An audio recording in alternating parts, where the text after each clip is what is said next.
Մեզանում փորձ է կատարվում նաև ներկայացնելու թե իբր Իրանում կա երկու դիրքորոշում խնդրի վերաբերյալ կոչեցյալի վերաբերյալ իդեպ այդ անվանումը ինքնին վիրավորական է Գարեգին Նեժդեհ Սյունիքը չի ազատագրել եւ չի պահել Հայաստանի համար որպեսզի այդ ճանապարհը կոչվի որևէ մեկի անունով դիցուկ Ռուսաստանի նախագահի, Միացյալ Նահանգների նախագահի, Իրանի նախագահի, չգիտեմ Չինաստանի նախագահի անունով դա իր մեջ վիրավորական տարեպարունակում Նեժդեհի հիշատակի առջև բայց դառնամ ձեր հարցին իրանական կողմում կա մեկ դիրքորոշում եթե մենք փորձենք այդ դիրքորոշումը ինչ որ առումով պատկերավոր ձևակերպել ապա իրանական կողմը հստակորեն հայտարարում է որ իրենք վստահում են Հայաստանին բայց իրենք չեն վստահում Միացյալ Նահանգներին իսկ մենք գիտենք որ գործընթացը երկկողմ է ավելի ճիշտ ոչ թե երկկողմ է այլ առյուծի բաժնով կապված է Միացյալ Նահանգների հետ այդ մասնաբաժինները դրա խոսուն ապացույցն են հետեւաբար այստեղ իրանական կողմում դիվանագիտական ձևակերպումներում նույնիսկ ես չեմ կարծում թե շատ մեղմություն կա եթե հայտարարվում է որ անհանգստություններ կան կապված այդ ճանապարհի հետ եւ ըստ էության ես կարծում եմ նույնիսկ Հայաստանում նրանք որոնք որոշումներ են կայացնում իրենք էլ լավ չեն պատկերացնում ինչ է լինելու այդ տրիպ անվանվող ճանապարհը առավել եւս մենք չենք կարող լավ պատկերացնել առավել եւս դրա փաստաթղթային հենքներ շատ տարօրինակ ձևակերպումներով է սկսվում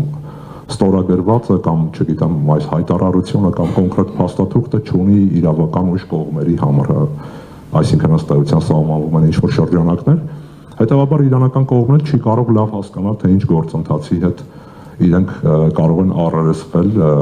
այս հանգամանքը հաշվի առնելով հարաբերությունների համատեքստում հայ-իրանական հարաբերությունների համատեքստում անկեղծությունը շատ կարևոր հանգամանք է Եթե ներերկրային, չգիտեմ, ներհայաստանյան զարգացումներում կարելի է մանիպուլյացիաներով ինչ-որ խնդիրներ լուծել, այն էլ կարճաժամկետ, ապա միջպետական հարաբերություններում դա ոչ միայն չի աշխատելու, այլ նաև խիստ վտանգավոր է եւ խիստ ռիսկայնություն ունեցող հանգամանք է։ Հետեւաբար կարծում եմ իրանական կողմի հետ պետք է խոսել անկեղծ եւ ներկայացնել անկեղծ իրավիճակը, եթե այդ իրավիճակի հեռանկարը հասկանալի է նաև այն մարդկանց համար, որոնք պետք է իրականացնեն այդ գործընթացը, ես կարծում եմ, որ իրենց համար էլ հասկանալի չէ։ Համենայն դեպս մեզ որևէ մեկը հասկանալի կերպով չի բացատրում դա։ Բաքվի բռնապետը հստակորեն հայտարարում է, որ այդ ճանապարհը միտված է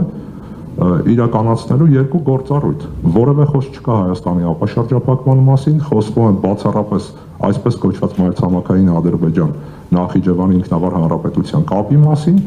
եւ Ադրբեջան-Թուրքիա